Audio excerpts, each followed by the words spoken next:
আমাৰ চিকিৎসকসকল বিভিন্ন মানে ৰোগীৰ লগত অতিকে ব্যস্ত হৈ থাকিবলগীয়া হয়।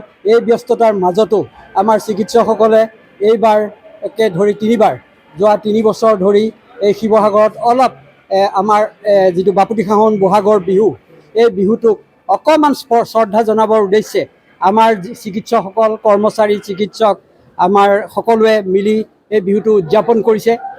অসমৰ বাকী দল সংগঠন যিমান জাতি উপজাতি যিমান সকলে মিলি পেলাই যেনেকৈ অনুষ্ঠিত কৰিছে, সেইদৰে আমাৰ শিৱসাগৰৰ চিকিৎসকসকলেও আমাৰ বিশেষকৈ অসামৰিক চিকিৎসালয়ৰ চিকিৎসকসকল এইটোৰ ক্ষেত্ৰত অগ্ৰণী ভূমিকা লৈ পেলাই এই বিহুটো উদযাপন কৰিছে। ভাবিছোঁ আমি সফল হৈছোঁ এই ক্ষেত্ৰত।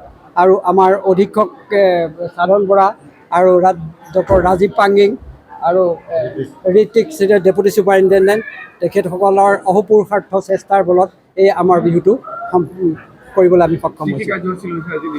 আজি বিহুত আমাৰ জেং বিহু আছে, মুকলি বিহু আছে, সাংস্কৃতিক সন্ধিয়া আছে আৰু বিভিন্ন মিলিৰ সাংস্কৃতিক সন্ধিয়া আছে। তাৰোপৰি আমাৰ স্থানীয় আমাৰ যিবিলাক আমাৰ ডক্টৰ কৰ্মচাৰীসকলৰ দ্বাৰাই বিভিন্ন অনুষ্ঠান পৰিৱেশন কৰা হ'ব।